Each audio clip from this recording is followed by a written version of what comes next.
দেশি বিদেশি বাঙালি অবাঙালি বিভিন্ন রকমের রান্না খুব সহজে বাড়িতে তৈরি করার জন্য সাবস্ক্রাইব করে নিন সম্পাস কিচেন। আর আমার সমস্ত রান্নার আপডেট সবার আগে পাওয়ার জন্য বেল নোটিফিকেশনটা ক্লিক করতে ভুলবেন না। নমস্কার, ওয়েলকাম টু সম্পাস কিচেন। সম্পা রান্নাঘরে আপনাদের সকলকে স্বাগত জানাই। আজকে আমি হাজির হয়েছি চটজলদি একটা স্ন্যাক্স রেসিপি নিয়ে, বাঁধাকপির পকোড়া। শীতকালে সন্ধ্যেবেলার চায়ের আড্ডায় এই পকোড়া কিন্তু গরম গরম চায়ের সাথে জাস্ট ফাটাফাটি। আপনারা আমার রেসিপিটা দেখুন, ভালো লাগলে ছোট্ট করে একটা লাইক সকলের সঙ্গে শেয়ার করতে ভুলবেন না। তাহলে চলুন তৈরি করে ফেলি বাঁধাকপি দিয়ে দারুণ এই স্ন্যাক্স বাঁধাকপির পকোড়া। বাঁধাকপির পকোড়া তৈরি করার জন্য আমি একটা বড় বোল নিয়ে নিয়েছি, তার মধ্যে অ্যাড করছি 3 কাপ বাঁধাকপি কুচানো। বাঁধাকপিগুলো যতটা সম্ভব মিহি করে কুচিয়ে নিয়েছি। 2-3টে কাঁচা লঙ্কা কুচিয়ে নিয়েছি, সেটা দিয়ে দিলাম, তবে ঝালটা নিজেদের স্বাদ অনুসারে অ্যাড করবেন। 2টো পেঁয়াজ মাঝারি সাইজের আমি কুচিয়ে নিয়েছি, কুচানো পেঁয়াজটা আমি অ্যাড করে দিচ্ছি। রসুন কুচি দিচ্ছি 1 টিস্পুন, আদা কুচি দিচ্ছি 1 টিস্পুন, আমি এগুলোকে গ্রেট করে নিয়েছি। স্বাদ অনুসারে নুন দিলাম, আমি এখানে 1/2 টিস্পুন নুন দিলাম, আপনারা কিন্তু নিজেদের স্বাদ অনুসারে দেবেন। হলুদ গুঁড়ো দিয়ে দিচ্ছি 1/2 টিস্পুন, 1/2 টিস্পুন লঙ্কার গুঁড়ো দিয়ে দিলাম, এটাও নিজেদের স্বাদ অনুসারে অ্যাড করতে হবে। এবারে সব উপকরণটা আমি ভালো করে হাত দিয়ে মিশিয়ে নিচ্ছি।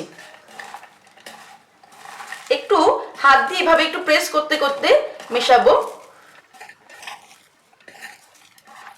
মিশিয়ে নিয়ে এটাকে আমি 10 মিনিটের জন্য ঢেকে রেখে দেব। তার ফলে কিন্তু বাঁধাকপিগুলো একদম মজে যাবে আর পেঁয়াজটাও মজে যাবে, একটুখানি জলো জলো ভাব আসবে, আপনারা দেখতে পাবেন। ভালো করে মিশিয়ে নিয়েছি, নিয়ে আমি এটাকে ঢেকে রাখবো জাস্ট 10 মিনিটের জন্য। ফ্রিজে রাখার দরকার নেই, এটাকে কিন্তু বাইরে আমি এভাবে 10 মিনিটের জন্য রেখে দিচ্ছি। 10 মিনিট পরে আমি ফিরে আসছি। 10 মিনিট হয়ে গেছে।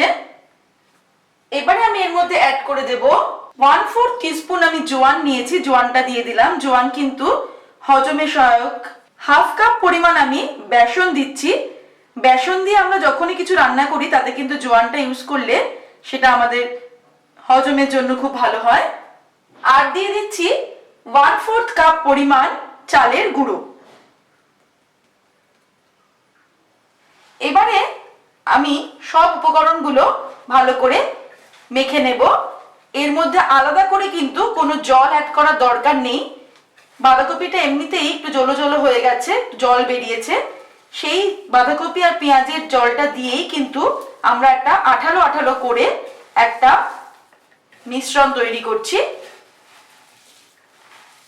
দেখতেই পাচ্ছেন এটা কিন্তু আঠালো হচ্ছে। এইভাবে ভালো করে আমরা একটু হাত থেকে চটকে চটকে একটু মেখে নেব। মাখাটা আমার একদম রেডি। আর আগেও আমি বলেছি নুন আর ঝালটা কিন্তু নিজেদের স্বাদ অনুসারে দিতে হবে। এই রকম কিন্তু মাখাটা হয়ে গেছে। আমরা এরকম করে করে দেখবো যে এটা একটা মন্ডের আকারে তৈরি হচ্ছে কিনা, তখনই বুঝবো আমরা যে মাখাটা আমাদের কমপ্লিট। এবারে আমরা চলে যাব ফাইনাল স্টেপে। এবারে কড়াই গরম করে তার মধ্যে আমি সাদা তেল অ্যাড করলাম। পকোড়া ভাজার জন্য তেলটা কিন্তু গরম হয়ে গেছে। এবারে আমি আঁচটাকে মিডিয়ামে করে পকোড়াগুলোকে ছেড়ে দিচ্ছি। পকোড়ার কোনো সাইজ নেই, আমরা যেরকম খুশি কিন্তু পকোড়া ছাড়তে পারি, ছোট বা বড়। তবে এই ধরনের পকোড়াগুলো ছোট ছোট ভাজলেই ভালো লাগে খেতে। আমি তো একটু ছোট ছোট পকোড়া ভাজছি। আপনারা নিজেদের ইচ্ছা অনুযায়ী পকোড়ার শেপটা কিন্তু ভাজতে পারেন। কিছুক্ষণ পর পকোড়াগুলো আমি উল্টে দিচ্ছি। একটা সাইড হয়ে গেছে। মিডিয়াম আঁচে একটু সময় নিয়ে পকোড়াগুলোকে ফ্রাই করতে হবে, না হলে কিন্তু ওপরটা থেকে হয়ে যাবে, ভেতরটা কাঁচা কাঁচা থেকে যাবে। তাই একটু সময় নিয়ে আমরা পকোড়াগুলোকে ফ্রাই করব আর উল্টে পাল্টে লাল লাল করে পকোড়াগুলোকে ভেজে নেব। পকোড়াগুলো লাল লাল করে ভেজে নিয়ে আমি তুলে নিচ্ছি। প্লেটের উপরে একটা টিস্যু পেপার নিয়ে নিয়েছি যাতে এক্সট্রা তেলটা অ্যাবজর্ব করে নেয়। গরম গরম পকোড়া কিন্তু আমরা সার্ভ করে দেব।